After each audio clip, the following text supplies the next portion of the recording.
कि जैसे मैंने जितना भी सर्किल किया है, जब मैंने जितना भी पढ़ा है, अब मुझे रिवीजन करने में क्या प्रॉब्लम आएगी? आप बताओ, कोई प्रॉब्लम आएगी? नहीं ना। मैंने इतना ज़्यादा उसको सर्किल कर रखा है और जो पॉइंट भूलने वाले हैं उनको मैंने साइड में ऐसे बना रखा है, ठीक है, सारी चीज़ें कर रखी है जैसे कि आपने देखा वहाँ पे, ठीक है। इससे मुझे क्या प्रॉब्लम हो सकती है? अब जब मैं रिवीजन करूँगा क्या मुझे पूरा-पूरा पढ़ना पड़ेगा? नहीं पढ़ना पड़ेगा। बस मैं पन्ने पलटूँगा, बस उसमें नज़र रहेगी, उनके बुलेट पॉइंट पे मैं देखूँगा, मैं दिमाग में तुरंत क्लिक कर जाएगा कि अच्छा ये वाला पॉइंट है, अच्छा ये वाला पॉइंट है, अच्छा ये वाला पॉइंट है। बस हो जाएगा रिवीजन। अब यहाँ पे देखने वाली बातें क्या है, यहाँ से क्वेश्चन पूछता है, ठीक है। पेपर में क्वेश्चन यहाँ से पूछ लेता है, राज्यपाल को शपथ कौन दिलाता है? उच्च न्यायालय के, मतलब हाई कोर्ट। कौन दोस्तों? हाई कोर्ट के चीफ जस्टिस, ठीक। मुख्य बिटवीन द लाइन दोस्तों, ये जो फैक्ट लोगों के छूट जाते हैं दोस्तों, इसी तरह से उनको क्या करना होता है, नोटिस करना होता है, ठीक। एक एक पॉइंट देखो मैंने कितना यहाँ पे लाइन लाइन बना रखी है, कितना यहाँ पे सर्कल कर रखा है, कितना लिख रखा है मैंने, ठीक है। अब जैसे मैंने ऊपर भी लिख लिया, ठीक है, state public service commission chairman appointed by the governor but removed by the president, ठीक है। तो यहाँ पे देखो मैंने इसको अलग से पॉइंट बना लिया क्योंकि भूलने वाला, जब मैं रिवीजन करूंगा बस ऊपर ही देख लूंगा, ठीक है। State election commission appointed by the governor removed as per the जज ऑफ द हाई कोर्ट, देखो यहाँ पे मैंने अलग से बना रखा है, ठीक है। तो दोस्तों यही चीजें हैं आपको जो करने की आवश्यकता है, और यही भी मोस्टली लोग नहीं करते हैं। वो क्या कर देते हैं, उनको पढ़ने का इंटरेस्ट होता नहीं, वो क्या कर देते हैं, छोड़ देते हैं, ठीक है। पॉइंट को आगे बढ़ाते क्या है, विधायी शक्ति के अंदर लगाते आ जाएंगे। तो देखो देखो कैसे मैंने यहाँ पे सारी चीजें अलग करके रखी है, ठीक है। जैसे कि यहाँ पे बहुत सारे ऐसे लिखा हुआ है, तो अब 1/6 मैंने बता दिया कि राज्य विधान परिषद के कुल में से छठे भाग को क्या करते हैं, ये अपॉइंट करते हैं। जैसे कि दोस्तों यहाँ पे राज्यसभा में होता है, तो कितना होता है दोस्तों, 1/6। क्वेश्चन यहाँ से पूछेगा कि 1/6, ठीक है। जो फैक्ट पूछेगा वो आपको यहाँ से पूछेगा। देखो कर लिया यहाँ पे दोस्तों, नंबरिंग कर लिया कि इन टॉपिक को मुझे ऐसे ऐसे कवर करना है, ठीक। पहला काम जैसा कि मैंने आपको दिखाया, ठीक है, कि पहला काम हमारा क्या है, ये चीज़ करनी है, ठीक। अब इनको मैं दिखाऊंगा कि आप इनको बिटवीन द लाइन कैसे पढ़ेंगे, ठीक है, कैसे आपके फैक्ट छूट जाते हैं, ठीक है, आपके फैक्ट कैसे तैयार होने चाहिए। अब दोस्तों यहाँ पे क्या है, जैसे मैंने hello everybody, this is me Altamash Mansuri and you are watching educate Altamash 2.0। दोस्तों आशा करता हूँ आप सभी बहुत अच्छे होंगे और आपकी तैयारी बहुत ही शानदार तरीके से चल रही है। दोस्तों लाखों लोग फॉर्म भरते हैं और उनमें से कुछ लाख लोग पेपर देने जाते हैं, और दोस्तों लाखों लोग पढ़ाई भी करते हैं, बट कुछ हज़ार का ही सिलेक्शन होता है, ये आप भी जानते हैं। तो दोस्तों वो जो लाखों लोग हैं, ऑलमोस्ट 95% पीपल्स क्या मिस्टेक करते हैं? ऐसा नहीं है कि वो घंटे नहीं लगा रहे हैं, पढ़ाई नहीं कर रहे हैं, पढ़ते हैं, वो भी पढ़ते हैं, वो भी कोचिंग जाते हैं, वो भी लाइब्रेरी ज्वाइन करते हैं, वो भी घर से बाहर रह करके हॉस्टल में रह करके तैयारी कर रहे हैं। बट क्वेश्चन ये आता है कि उनसे ऐसी क्या गलती हो जाती है बार बार कि उनके सिलेक्शंस रुक जाते हैं, या उनके सिलेक्शन में किसी प्रकार का विघ्न उत्पन्न होता है, या फिर वो अपनी मिस्टेक कभी आज तक फाइंड आउट ही नहीं कर पाए कि उन्होंने आखिर में ऐसी कौन सी गलती कर दी जिसकी वजह से उनका बार बार उनका प्रीलिम्स रुक रहा है।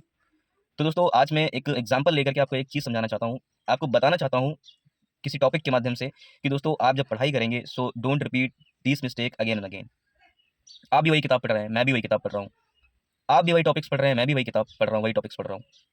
तो दोस्तों ऐसी क्या चीज़ है जो आपसे छूट जाती है, ऐसे क्या चीज़ है जो आपसे रह जाती है, जिसकी वजह से आपके टॉपिक्स क्लियर नहीं हो पाते हैं, आपके पॉइंट्स रह जाते हैं, और जब वही पॉइंट्स आपके एग्जाम में आ जाते हैं तो दोस्तों आप उनको क्विट कर देते हैं, आप उनको गिव अप कर देते हैं। तो दोस्तों आज मैं आपको बता रहा हूँ, आप अपनी भी किताब खोल लीजिए और उस पर देखिए कि ऐसी गलती आप क्या करते हैं, ठीक है। तो चलिए शुरू करते हैं। दोस्तों मेरे पास लक्ष्मीकांत की किताब है, ठीक है, पॉलिटी की। तो दोस्तों इसमें चैप्टर नंबर 30 है, गवर्नर का टॉपिक है। तो दोस्तों इस चैप्टर से मैं आपको यहाँ पे ये बताऊंगा कि दोस्तों पढ़ना कैसे होता है, आपको किन किन चीज़ों को नोटिस करना होता है, और कैसे मैं नंबरिंग करता हूँ, ठीक है, और कैसे अपने टाइम को रिड्यूस करता हूँ, कैसे और कितनी जल्दी मैं किताब को खत्म कर लेता हूँ, ठीक है। दोस्तों इस किताब को मैंने एटलीस्ट 12 से लेकर के 15 बार पूरी पढ़ डाली है, ठीक है। तो उसका चप्पा चप्पा मुझे पता रहता है, ठीक है, एक पॉइंट मुझे पता रहते हैं, ठीक है। फिर कहीं से भी क्वेश्चन कैसा भी आए, ठीक है, फिर वो हमारा कॉन्फिडेंस और हमारा जो प्रिपरेशन का लेवल है वो मुझे कभी झुकने नहीं देता है, ठीक है, क्वेश्चन बनी रहता है, ठीक। दोस्तों अब है क्या, देखो यहाँ पे पहले मैं नंबरिंग कर लेता हूँ। जैसे यहाँ पे मैंने क्या, राज्यपाल की नियुक्ति है, तो इस पे यहाँ क्या कर लिया दोस्तों, नंबर 1 डाल लिया कि मतलब इसको पढ़ना है, ठीक है। फिर दोस्तों यहाँ पे देखेंगे राज्यपाल की ये जो शर्तें हैं, ठीक है, क्या है दोस्तों, यहाँ पे शर्तें हैं, ठीक है, शर्तें हैं, तो इसका मतलब क्या, नंबर 2 कर लिया। राज्यपाल की पदावती नंबर 3 कर लिया, मतलब इसको पढ़ना है, ठीक है। और फिर यहाँ पे देखेंगे राज्यपाल की कार्यशक्तियाँ, ठीक है। अब दोस्तों यहाँ पे कार्यशक्तियाँ हैं, तो 4 प्रकार की यहाँ पे कार्यशक्तियाँ हैं, ठीक है। राज्यपाल की शक्तियाँ एवं कार्य, ठीक है, तो 4 यहाँ पे शक्तियाँ हैं, यहाँ पे देखेंगे कार्यशक्तियाँ, कार्यकारी शक्ति, विधायी शक्ति, ठीक है। और फिर यहाँ पे देखेंगे दोस्तों, यहाँ पे क्या है, वित्तीय शक्तियाँ और न्यायिक शक्तियाँ, ठीक है। और फिर यहाँ पे इनकी सारी चीज़ें डिटेलिंग से हैं, ठीक। ये मैंने क्या कर लिया यहाँ पे दोस्तों, नंबरिंग कर लिया कि इन टॉपिक को मुझे ऐसे ऐसे कवर करना है, ठीक। पहला काम जैसा कि मैंने आपको दिखाया, ठीक है, कि पहला काम हमारा क्या है, ये चीज़ करनी है, ठीक। अब इनको मैं दिखाऊंगा कि आप इनको बिटवीन द लाइन कैसे पढ़ेंगे, ठीक है, कैसे आपके फैक्ट छूट जाते हैं, ठीक है, आपके फैक्ट कैसे तैयार होने चाहिए।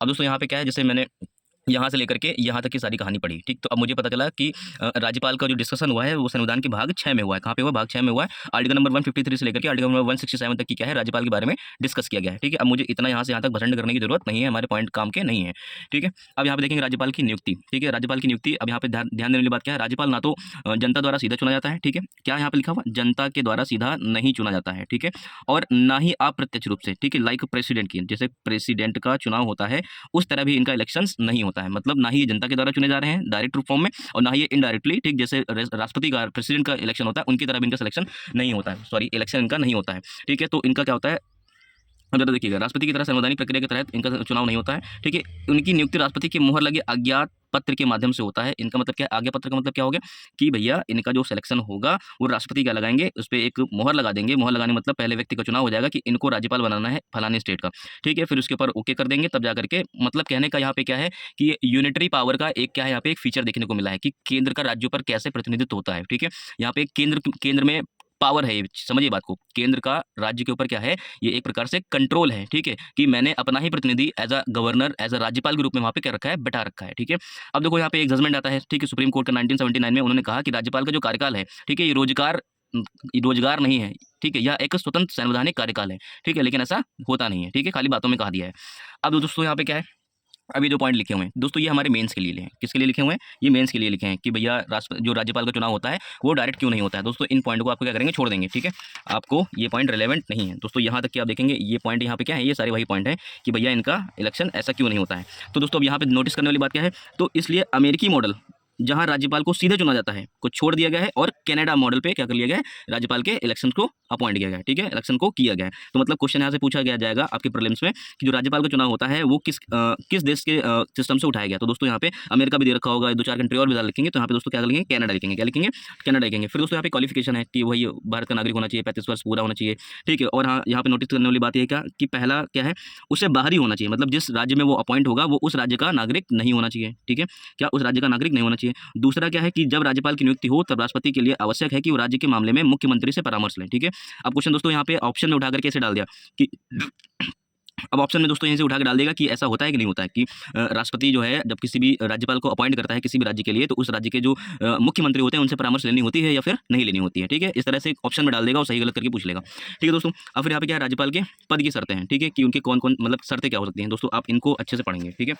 अब यहाँ पे देखने वाली बातें क्या है, यहाँ से क्वेश्चन पूछता है, ठीक है, पेपर में क्वेश्चन यहाँ से पूछ लेता है, राज्यपाल को शपथ कौन दिलाता है, उच्च न्यायालय के मतलब हाई कोर्ट, कौन दोस्तों, हाई कोर्ट के चीफ जस्टिस, ठीक, मुख्य न्यायाधीश दिलवाते हैं। अगर वो नहीं है, उनकी एब्सेंस में, ठीक है, जो वरिष्ठतम न्यायाधीश हैं, वरिष्ठतम मतलब जिनका कार्यकाल ज्यादा है, ठीक है, वो क्या करते हैं दोस्तों, वहाँ पे उनको शपथ दिलवाते हैं। अब दोस्तों यहाँ पे राज्यपाल की पदावधि, ठीक है, राज्यपाल की पदावधि का मतलब क्या है, वो 5 वर्ष के लिए क्या होता है दोस्तों, अपॉइंट होते हैं। फिर दोस्तों यहाँ पे एक पॉइंट ध्यान देने वाली बात यह है कि वो राष्ट्रपति क्या होते हैं, प्रसाद पर्यंत होते हैं, क्या होते हैं, राष्ट्रपति जो होते हैं वो, सॉरी, राज्यपाल जो होते हैं राष्ट्रपति के क्या होते हैं, प्रसाद पर्यंत होते हैं। प्रसाद पर्यंत का मतलब क्या होता है, प्लेजर ऑफ प्रेसिडेंट, मतलब राष्ट्रपति उनको जब चाहेगा हटा देगा। राष्ट्रपति जब कह रहा हो तो समझ लीजिएगा प्रधानमंत्री, क्योंकि राष्ट्रपति क्या करते हैं, प्रधानमंत्री के अंतर्गत रह करके काम करते हैं, ठीक है।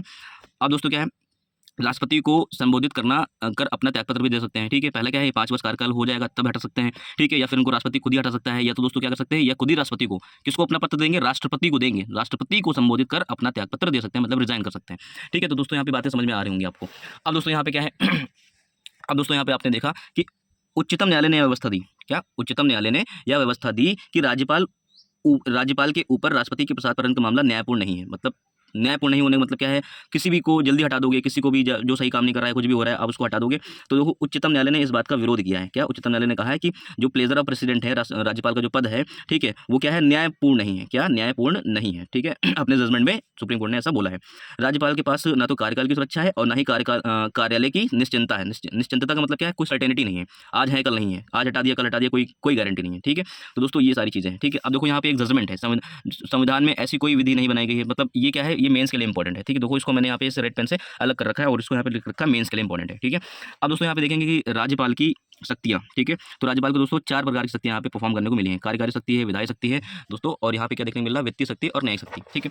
अब यहाँ पे मेजर चंक्स हैं, आप जरा ध्यान दीजिएगा कि कैसे आपको फैक्ट फंसा लेते हैं, ठीक है। आपको एक एक फैक्ट को कैसे अच्छे से डिटेलिंग से तैयार करना है। तो अब यहाँ पे मैंने इसको स्टार बना रखा है, ठीक है, ये सारे स्टार बना रखे हैं।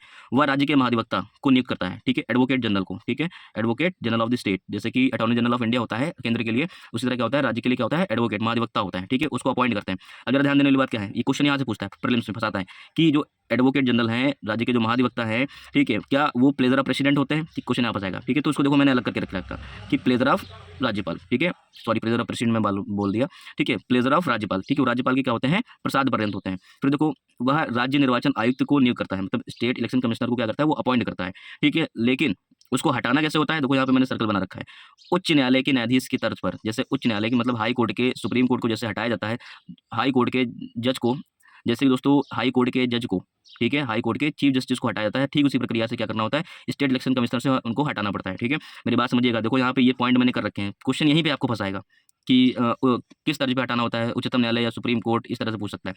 अब क्या होगा दोस्तों, हमें पता है कि यूपीएससी है, यूनियन पब्लिक सर्विस कमीशन है, ठीक है। इसी तरह दोस्तों क्या है, स्टेट के लिए भी क्या है, स्टेट पब्लिक सर्विस कमीशन है, जैसे यूपीपीएससी है, Uttar Pradesh public service commission, ठीक है, जो आपके पीसीएस का आरओ को पेपर डिजाइन करेगी। अब यहाँ पे देखेंगे दोस्तों, राज्य लोक सेवा आयोग के अध्यक्ष और सदस्यों की नियुक्त करना, बात समझना, स्टेट पब्लिक सर्विस कमीशन के चेयरमैन को और उनके अदर मेंबर्स को क्या करना, अपॉइंट करना।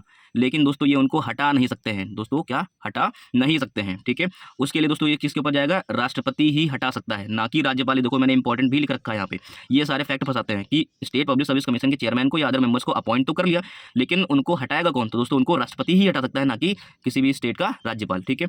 वह मुख्यमंत्री के प्रशासनिक मामलों की किसी भी विधायी प्रस्ताव को जानकारी प्राप्त कर सकता है, ठीक है। अब जैसे दोस्तों किसी भी राज्य में कॉन्स्टिट्यूशनल फेलियर हो गया, ठीक है, किसी भी राज्य में, ठीक है, क्या हो गया, किसी भी राज्य के अंतर्गत संवैधानिक असफलता हो गई, संविधान का क्या हो गया, उल्लंघन हो गया, तो दोस्तों वहां पे क्या हो सकता है, वो राज्यपाल राष्ट्रपति को क्या कर सकता है, पूछ सकता है, ठीक है, कि भैया यहाँ पे हमारे यहाँ इमरजेंसी लगाने का जरूरत पड़ गई है, तो आर्टिकल नंबर 352 को क्या दोस्तों क्या करते हैं, यहाँ पे यूज करते हैं, बात समझिएगा। तो दोस्तों यहाँ पे बिटवीन द लाइन दोस्तों ये जो फैक्ट लोगों के छूट जाते हैं दोस्तों, इसी तरह से उनको क्या करना होता है, नोटिस करना होता है, ठीक है। एक एक पॉइंट देखो मैंने कितना यहाँ पे लाइन लाइन बना रखी है, कितना यहाँ पे सर्कल कर रखा है, कितना लिख रखा है मैंने, ठीक है। अब जैसे मैंने ऊपर भी लिख लिया, ठीक है, state public service commission chairman appointed by the governor but removed by the president, ठीक है। तो यहाँ पे देखो मैंने इसको अलग से पॉइंट बना लिया, क्योंकि भूलने वाला, जब मैं रिवीजन करूंगा बस ऊपर ही देख लूंगा, ठीक है। State election commission appointed by the governor, removed as per the जज ऑफ द हाई कोर्ट, देखो यहाँ पे मैंने अलग से बना रखा है, ठीक है। तो दोस्तों यही चीजें हैं आपको जो करने की आवश्यकता है, और यही भी मोस्टली लोग नहीं करते हैं। वो क्या कर देते हैं, उनको पढ़ने का इंटरेस्ट होता नहीं, वो क्या कर देते हैं, छोड़ देते हैं, ठीक है, पॉइंट को आगे बढ़ाते जाते हैं। और फिर अब दोस्तों यहाँ पे क्या है, विधायी शक्ति के अंदर आ जाएंगे। तो देखो देखो कैसे मैंने यहाँ पे सारी चीजें अलग करके रखी है, ठीक है। जैसे कि यहाँ पे बहुत सारे ऐसे लिखा हुआ है, तो अब 1/6 मैंने बता दिया कि राज्य विधान परिषद के कुल में से छठे भाग को क्या करते हैं, अपॉइंट करते हैं। जैसे कि दोस्तों यहाँ पे राज्यसभा में होता है, तो कितना होता है दोस्तों, 1/6। क्वेश्चन यहाँ से पूछेगा कि 1/6, ठीक है, जो फैक्ट पूछेगा वो आपको यहाँ से पूछेगा। देखो दोस्तों इस तरह मैंने क्या कर रखा है, ये सारे पॉइंट मैंने अलग अलग बना रखे हैं, ठीक है। तो देखो मैंने विधायी शक्ति बना रखी है, ठीक है। अब दोस्तों यहाँ पे देखो राष्ट्रपति और राज्यपाल में क्या होगा, डिफरेंट हो गया, ठीक, थोड़ा मेहनत लगानी पड़ेगी यार, ऐसे सबको नहीं मिल जाता है, ठीक है। फिर देखो ना यहाँ पे न्यायिक शक्तियाँ दे रखी हैं, ठीक, न्यायिक शक्ति में से क्या है, जो क्या बोलते हैं, फांसी की सजा होती है दोस्तों, राज्यपाल उसके ऊपर कुछ नहीं कर सकता है, ठीक है। तो 5 शक्तियाँ जैसे राष्ट्रपति के पास है, तो उनके पास ये 4 ही शक्तियाँ हैं, ठीक है। अब जैसे यहाँ पे वो क्या कर सकते हैं, ऑर्डिनेंस पावर लगा सकते हैं, तो आर्टिकल नंबर 217 हो गया, ठीक है। अब यहाँ पे मैंने इनके आर्टिकल भी लिख लिए, जबकि यहाँ पे मेंशन भी नहीं थे उनको, ठीक है। तो दोस्तों आप यहाँ पे जैसे पीछे आएंगे तो आपको यहाँ पे आर्टिकल्स मिल जाएंगे सारे, ठीक है। जैसे कि आर्टिकल नंबर 201 क्या कर रहा है, राज्यपाल द्वारा विधेयक को राष्ट्रपति के विचारार्थ सुरक्षित रख सकते हैं। मतलब कि अगर कोई स्टेट से अगर कोई भी उनकी असेंबली से अगर बिल पारित होता है और इनको समझ में नहीं आ रहा होता है, तो दोस्तों ये क्या कर लेते हैं, ये राज्यपाल क्या कर लेता है, राष्ट्रपति के विचार के लिए उसको क्या कर लेते हैं, सुरक्षित रख लेते हैं, ठीक है। ये पावर है आर्टिकल नंबर 213, ठीक है, आर्टिकल नंबर 213। और वहाँ पे राष्ट्रपति के लिए कितना होता है, 123 होता है, कितना होता है दोस्तों, 123 होता है, ठीक है। अब दोस्तों इस तरह से मिला करके क्या ऑर्डिनेंस पावर हमने पढ़ लिया। 217 में क्या है, उच्च राज्यपाल की उच्च न्यायालय के न्यायाधीशों की नियुक्ति मामले में राष्ट्रपति द्वारा सलाह लेना, ठीक है। मतलब हाई कोर्ट के अगर जजेस को ये अपॉइंट कर रहे हैं तो ये क्या करेंगे, राष्ट्रपति से क्या कर लेंगे, सलाह लेंगे। तो दोस्तों यहाँ पे कुछ फैक्ट कवर हो जाते हैं। आर्टिकल नंबर 233, अब इसमें क्या रखा है, राज्यपाल द्वारा जिला न्यायाधीश की नियुक्ति होती है, क्या जो डिस्ट्रिक्ट जज होते हैं उनको अपॉइंट किया जाता है, ठीक है, आर्टिकल नंबर 233 के अकॉर्डिंग। तो दोस्तों यहाँ पे देख रहे हैं ना कि इस तरह से सारी चीजें आपको कवर करनी होती है। सो मेरे प्यारे साथियों, आपको जैसे कि मैंने दिखाया कि इसमें आपको तैयारी कैसे करनी है और आपको कौन कौन से टॉपिक्स कैसे कैसे पढ़ने हैं, ठीक है। अब देखो लोग यही गलती करते हैं, अभी जो मैंने आपको दिखा दिया यहाँ पे, ठीक है, इसी मिस्टेक से आपको बचना है। यही चीज़ आपको करने के लिए रोकना है अपने आप को। और इसी तरह से मैं तो कहता हूँ कि आप दिन में एक टॉपिक तैयार करो, लेकिन शिद्दत से तैयार करो। मतलब आपको उसके ऊपर ना R&D होना चाहिए, मतलब पता होना चाहिए, पूरी चीज़ें पता होनी चाहिए, सब कुछ पता होना चाहिए। पता नहीं एग्जाम में कहाँ से पेपर सेट कर दें। आशा करता हूँ आपको ये सारी चीज़ें जो समझ में आई हैं, ठीक है, आशा करता हूँ आपको ये जितनी भी चीज़ें मैंने बताई हैं सब समझ में आई हैं कि आपके पढ़ने में और तैयारी करने में कैसे कैसे डिफरेंस आ जाते हैं। अब देखो कि जैसे मैंने जितना भी सर्किल किया है, जब मैंने जितना भी पढ़ा है, अब मुझे रिवीजन करने में क्या प्रॉब्लम है, आप बताओ, कोई प्रॉब्लम आएगी नहीं ना। मैंने इतना ज़्यादा उसको सर्किल कर रखा है, और जो पॉइंट भूलने वाले हैं उनको मैंने साइड में ऐसे बना रखा है, ठीक है, सारी चीज़ें कर रखी है जैसे कि आपने देखा वहाँ पे, ठीक है। इससे मुझे क्या प्रॉब्लम हो सकती है, अब जब मैं रिवीजन करूँगा क्या मुझे पूरा पूरा पढ़ना पड़ेगा, नहीं पढ़ना पड़ेगा। बस मैं पन्ने पलटूंगा, बस उस पर नजर रहेगी, उनके बुलेट पॉइंट पे मैं देखूंगा, मैं दिमाग में तुरंत क्लिक कर जाएगा कि अच्छा ये वाला पॉइंट है, अच्छा ये वाला पॉइंट है, अच्छा ये वाला पॉइंट है, बस हो जाएगा रिवीजन। अब इतनी मोटी किताब है लक्ष्मीकांत की, ठीक है, अब इसको मुझे रिवाइज करने में एटलीस्ट 2 से 3 दिन लगेगा, पूरी रिवाइज कर दूंगा मैं, 2 से 3 दिन लगेगा मुझे। तो दोस्तों इस तरह से किसी भी टॉपिक के ऊपर कमांड बनानी पड़ती है, किसी भी चीज़ के ऊपर पकड़ बनानी पड़ती है, समझ बनानी पड़ती है, ठीक है। जैसे माता पिता बच्चों को कहते हैं ना, पेड़ को जैसे बड़ा किया जाता है ना, उसी तरह किसी भी टॉपिक के बारे में समझ और बिल्डिंग और सब कुछ उसी तरह होता है। तो दोस्तों आप पढ़ाई को और अपने आप को सीरियस लो, समझ रहे हो ना। जब अपने आप को सीरियस आप नहीं लोगे तो आपकी ज़िंदगी आपको सीरियस कैसे लेगी। आज आप अपना टाइम इधर उधर काट रहे हो, आप इधर उधर कर रहे हो, तो दोस्तों फिर आगे चल के टाइम आपको डिसाइड करेगा कि आप कैसे काम करोगे। आज आप टाइम के ऊपर शासन कर रहे हो, कल टाइम आपके ऊपर शासन करेगा। टाइम बताएगा कि आप वहाँ बैठना है या नहीं बैठना है, टाइम बताएगा आप घूमने जाओगे या नहीं जाओगे। नहीं तो आज दोस्तों मेहनत कर लो, आज कर लो, आज कर लो। मैं बार-बार रिपीट कर रहा हूँ, ईमानदारी से अपने आप को ऑनेस्ट लो, ठीक है? अपने आप को समझो और अपनी वीकनेस को समझो और वीकनेस के ऊपर काम करो, अपनी स्ट्रेंथ को बढ़ाओ। और दोस्तों जिस भी क्षेत्र में आप काम कर रहे हैं, ठीक है? उसको आप 100% दो, 100% दो। नहीं दोगे तो दोस्तों टाइम जा रहा है, ग्राफ आगे बढ़ता जा रहा है, बढ़ता जा रहा है। ठीक है दोस्तों, आज आप इस टाइम को बेइज़्ज़ती कर रहे हो, इस टाइम को वेस्ट कर रहे हो, कल यही टाइम आपको बता देगा कि आपको क्या करना है। आज अपना टाइम अपने ऊपर लगा करके डिसाइड कर लो कि आगे का टाइम कैसे होगा, नहीं तो आगे वाला टाइम खुद डिसाइड करेगा कि आपके आगे वाला टाइम कैसे होगा। चॉइस आपकी है। आई होप आपको ये मेरी बातें समझ में आ रही हैं।